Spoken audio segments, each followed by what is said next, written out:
하나님의 말씀 두 곳입니다. 베드로전서 2장 9절 말씀 먼저 보겠습니다. 베드로전서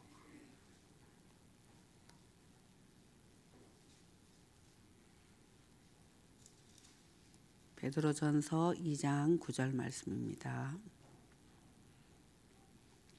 같이 읽겠습니다. 한 목소리로.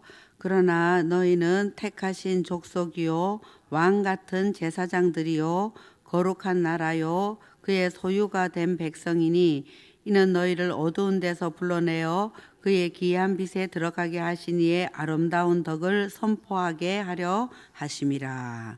아멘. 또 사도행전 13장입니다.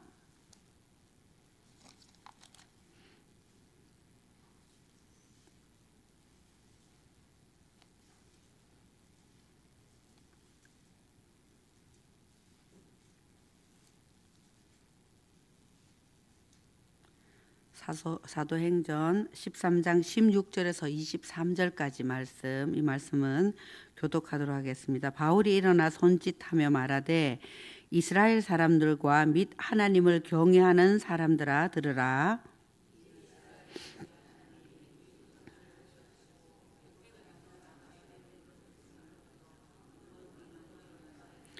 광야에서 약 40년간 그들의 소행을 참으시고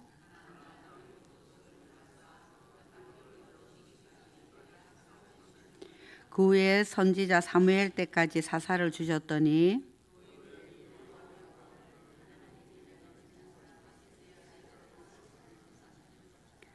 패하시고 다윗을 왕으로 세우시고 증언하여 이르시되 내가 이새의 아들 다윗을 만나니 내 마음에 맞는 사람이라 내 뜻을 다 이루리라 하시더니 하나님이 약속하신 대로 이 사람의 후손에서 이스라엘을 위하여 구주를 세우셨으니 곧 예수라. 아멘. 스스로 생각할 때 나는 어떤 존재다 생각하십니까? 스스로 생각하면서 나는 왕 같은 자다 그렇게 생각해 보신 적이 있으십니까? 혹시 나는 왕 같은 자다 생각하셨다면 얼마나 자주 그런 생각을 하십니까? 베드로 사도는 본도, 갈라디아, 갑바도기아, 아시아와 비두니아에 흩어져 있는 성도들에게 편지하면서 택하심을 받은 그리스도인들에게 당신들은 왕 같은 자입니다. 너희들은 왕 같은 자다. 그렇게 합니다. 왕 같은 자. 당시 상황을 생각해 보면 이 말이 얼마나 황당한 이야기인지, 그러나 동시에 얼마나 깊은 베드로의 신앙 고백인지 묵상해 볼 수 있습니다.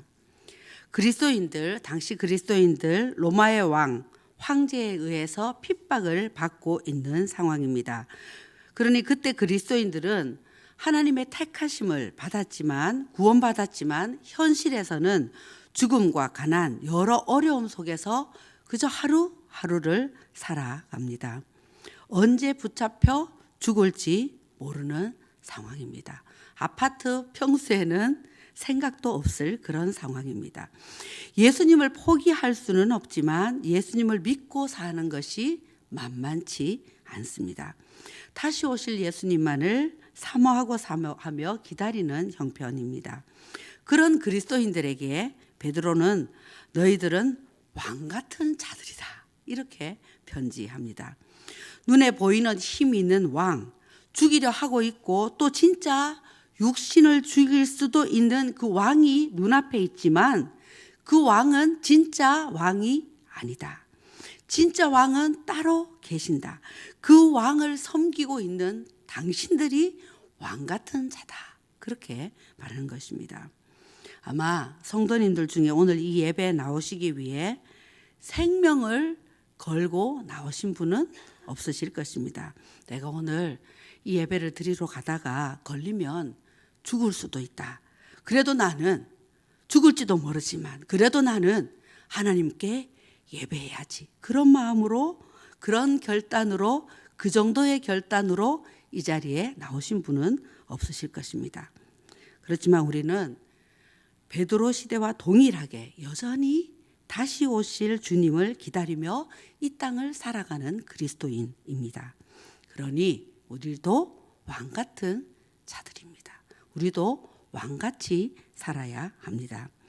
설날을 앞두고 수입 지출 맞춰서 장도 보고 선물도 준비하고 세뱃돈도 준비하느라 분주하지만 그래서 돈이 왕같이 느껴질 법도 하지만 기억해야 합니다. 우리가 왕 같은 자들입니다. 왕 같은 자로 어떻게 살아야 할까? 어떤 길을 가야 할까? 그것이 오늘 말씀의 주제입니다. 왕의 길 말씀 제목입니다. 이스라엘 역사에서 가장 위대한 왕은 다윗 왕입니다.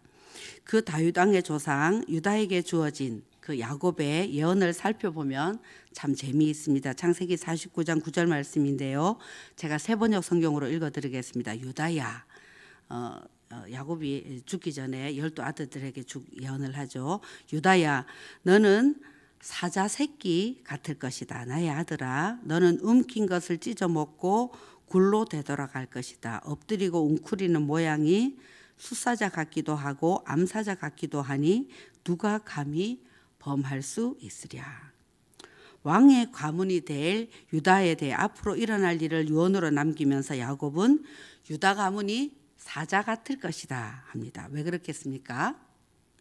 동물의 왕이 사자이기 때문이지 않겠습니까? 예언대로 이 유다 가문은 왕을 배출하는 가문이 됩니다. 그래서 오늘 동물의 왕 사자 이야기를 하나 들려드리겠습니다. 푸른 사자 와니니라는 이현 씨가 쓰고 오윤하 씨가 그림을 그린 동화책 이야기입니다. 200페이지 조금 넘는 분량이어서 초등학교 고학년용 동화책입니다. 제목이 푸른 사자 와니니. 와니니는 암사자입니다. 사자는 무리를 지어 삽니다. 1살이 된 어린 암사자 와니니는 마디바 할머니 무리에 속해 있습니다. 이 와니니의 우두머리 마디바 할머니는 대단한 사냥꾼이고 능력 있고 냉정한 리더입니다.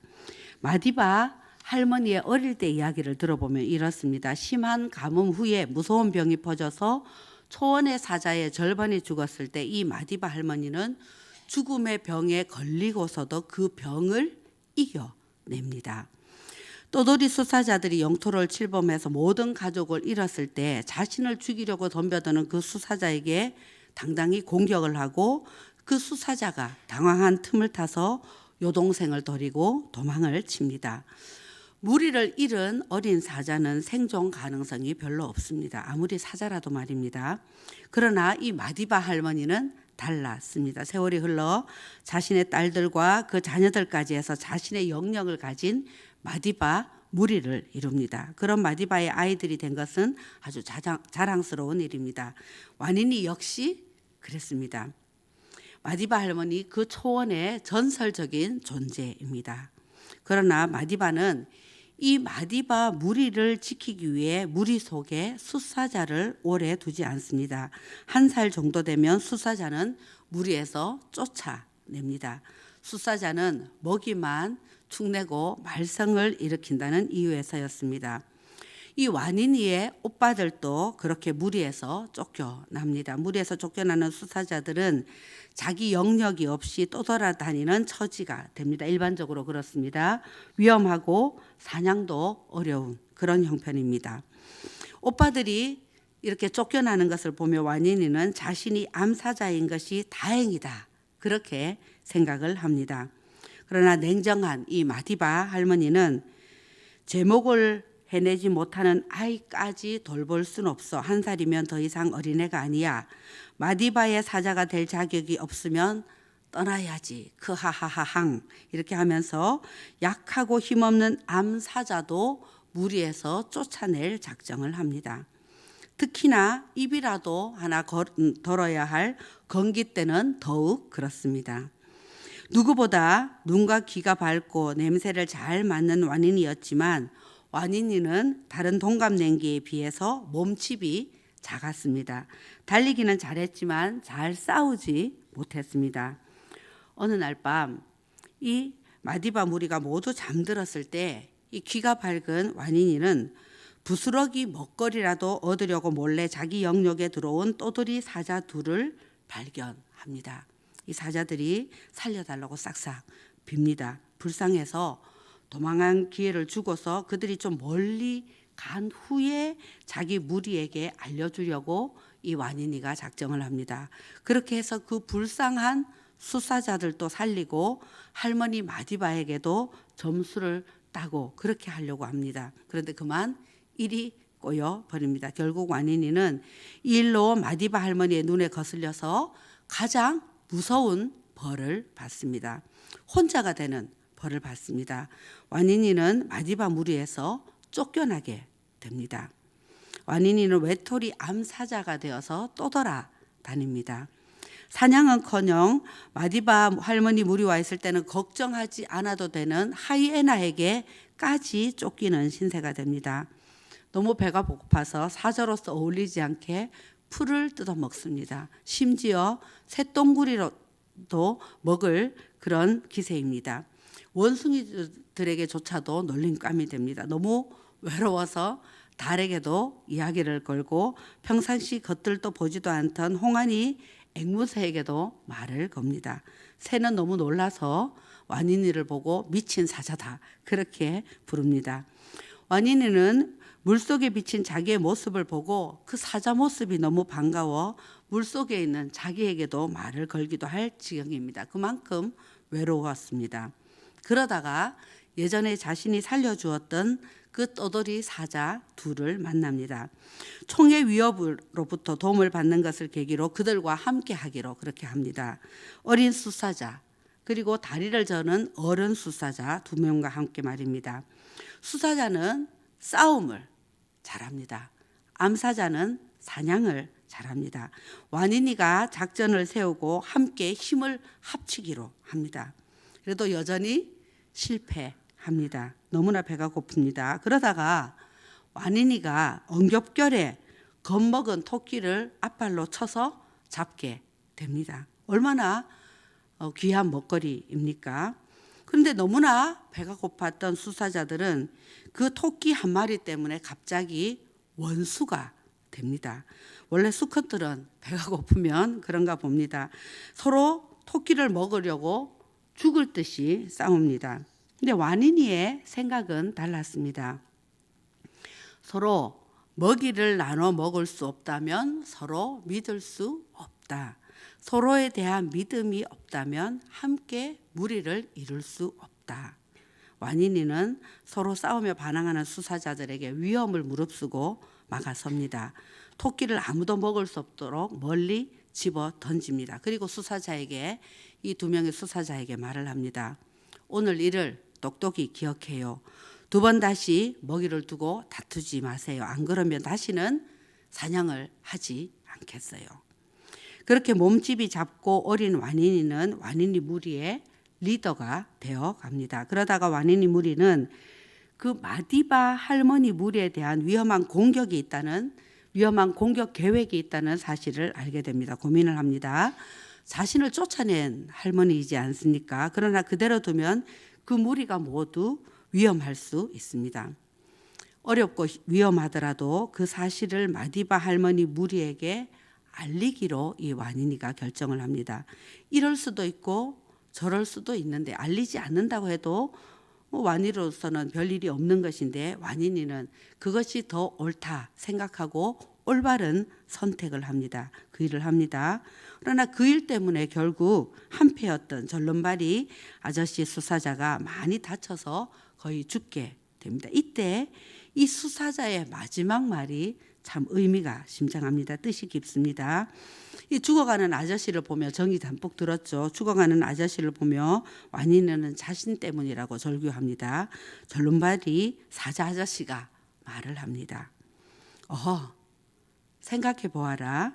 사실 코끼리가 사자보다 거대하지.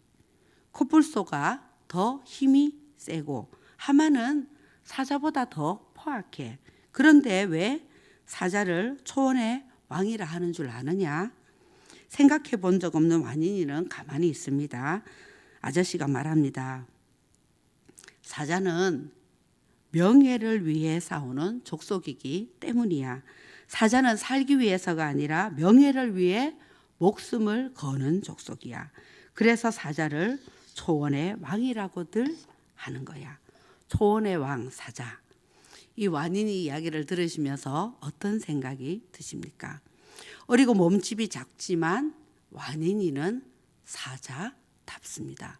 동물의 왕답습니다. 나중에 마디바 할머니도 인정을 합니다. 그래, 완인이 약해 빠진 아이였지.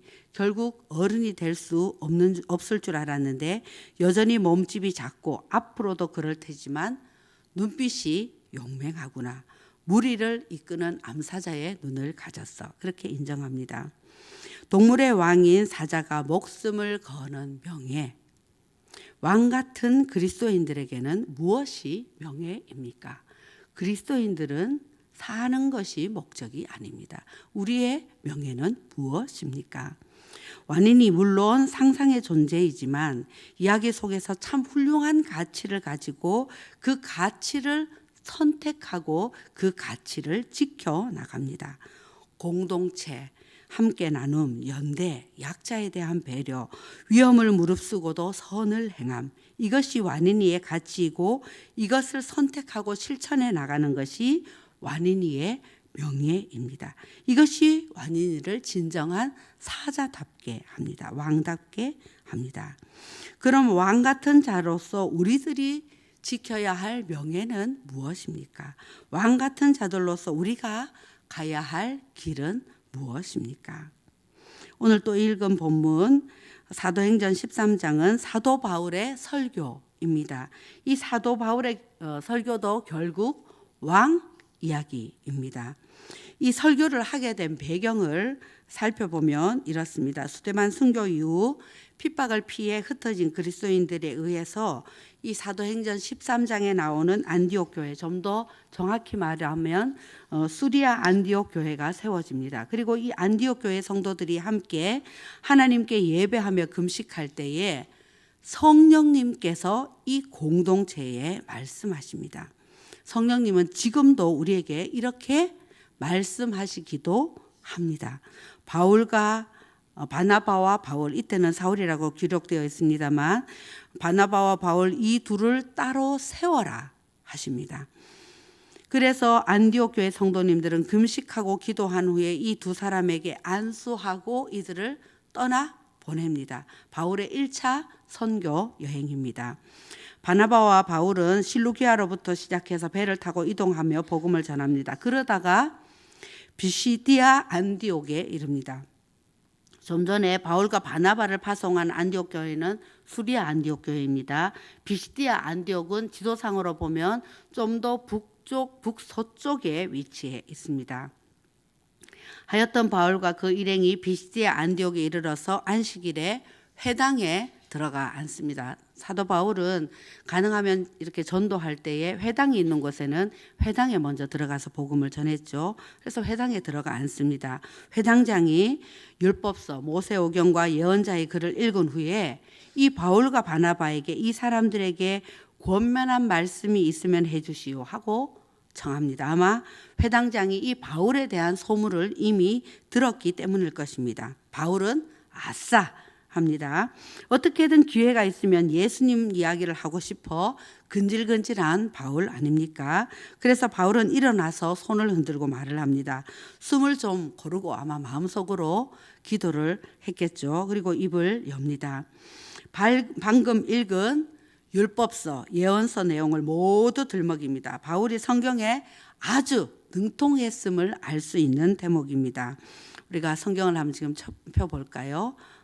사도행전 13장 16절부터 이렇게 보겠습니다.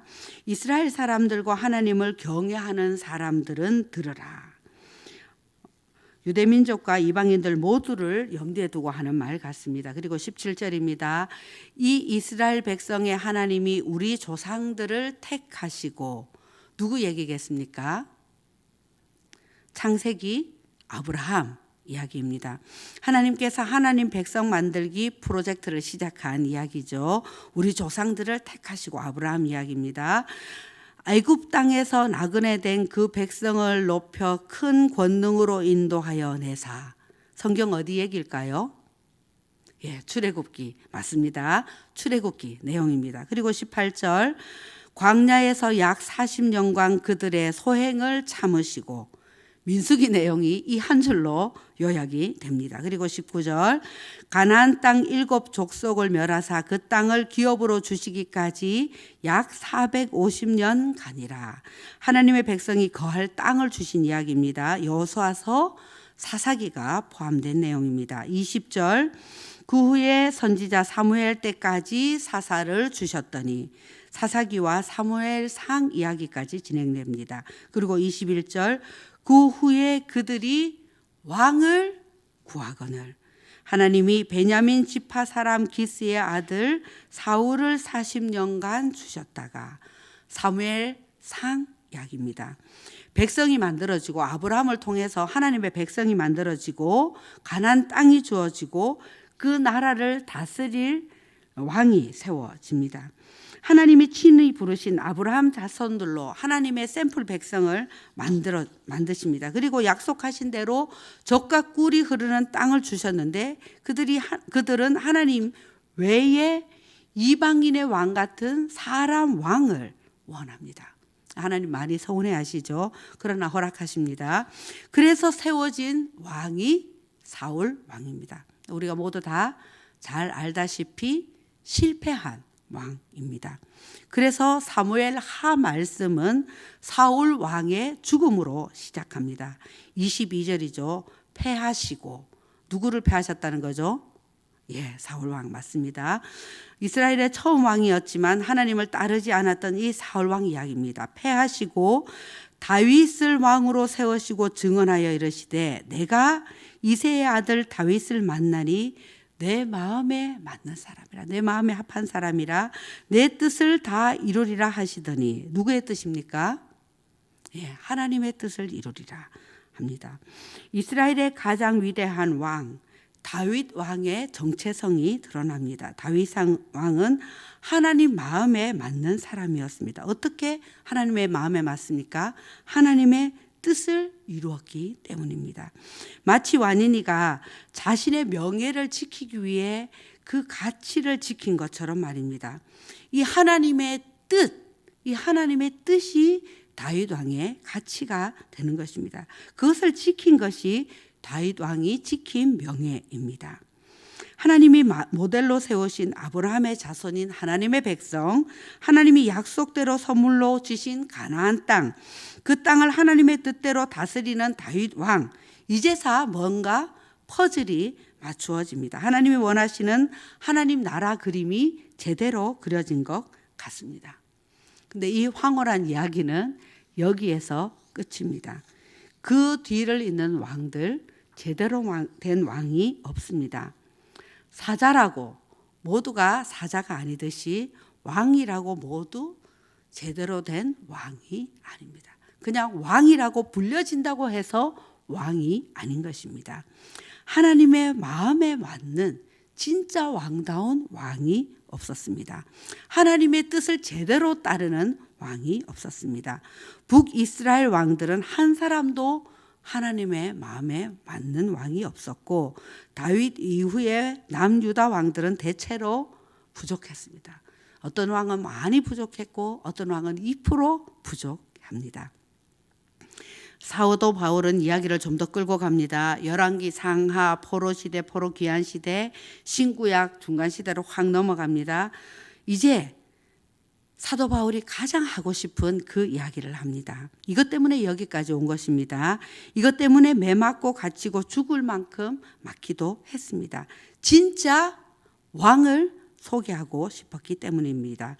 23절 말씀입니다. 같이 읽겠습니다. 시작. 하나님이 약속하신 대로 이 사람의 후손에서 이스라엘을 위하여 구주를 세우셨으니 곧 예수라.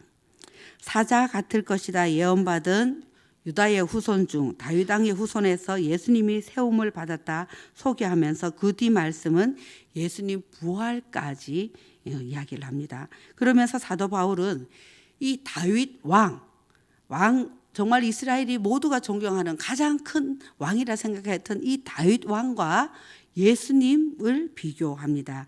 13장 36절 37절인데요. 같이 한번 읽어보겠습니다. 조금 전에 읽었던 말씀 뒷부분입니다. 13장 36절 37절 시작.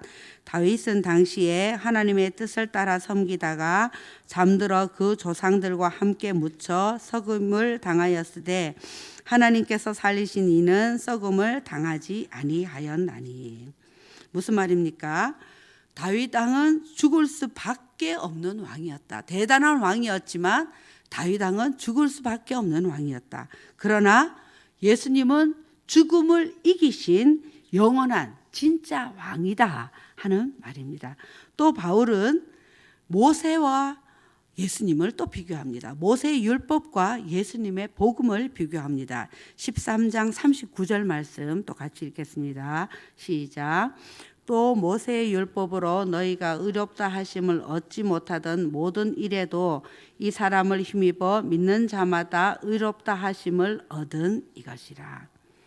최고의 지도자 모세로부터 온 그 법은 불완전하지만 예수님으로 인한 법은 믿는 자마다 살리는 법이다. 이 법이 우리에게 가장 중요한 가치다 하는 말입니다.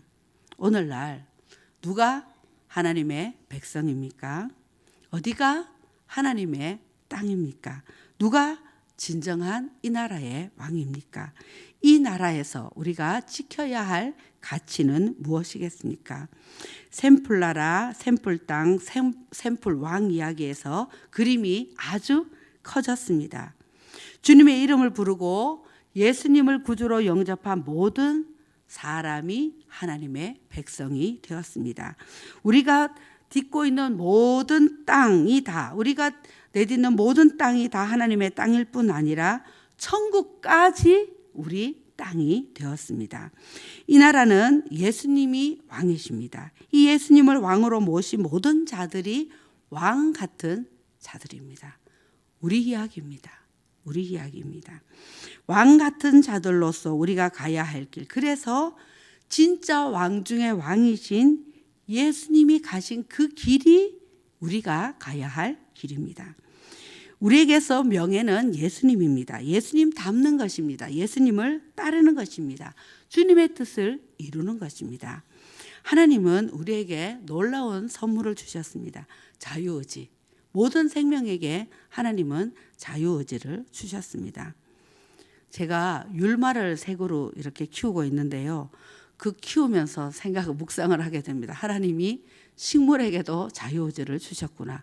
제가 원하는 뜻대로 자라지를 않습니다. 저는 이렇게 좀 뾰족하게 이렇게 자랐으면 좋겠는데 율마 중에 딱 한 율마는 자꾸 이렇게 네모 번듯하게 옆으로 자꾸 퍼져나가는 것을 봅니다.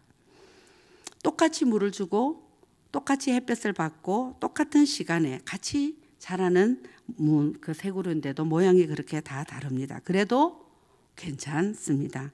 서로 다른 것이 정상입니다. 율마의 모양은 자기 자유의지대로 그렇게 모양을 내어도 율마로서의 사명, 그것만 다 하면 하나님께 영광을 돌리는 것이지 않겠습니까? 우리 역시 마찬가지입니다. 왕 같은 자, 우리 각자가 다 왕 같은 자이지만 우리의 모양과 우리의 그릇은 다 다릅니다. 중요한 것은 어떤 모양이든지 어떤 그릇이든지 우리에게 주신 그 자유의지로 왕 같은 자로 왕답게 살아가야 하는 것입니다. 그렇게 예수님을 닮아가야 하는 것입니다.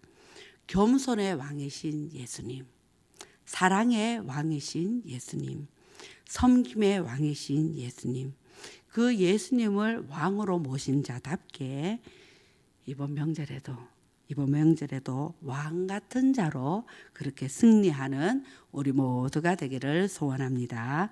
말씀 붙잡고 잠시 기도하겠습니다.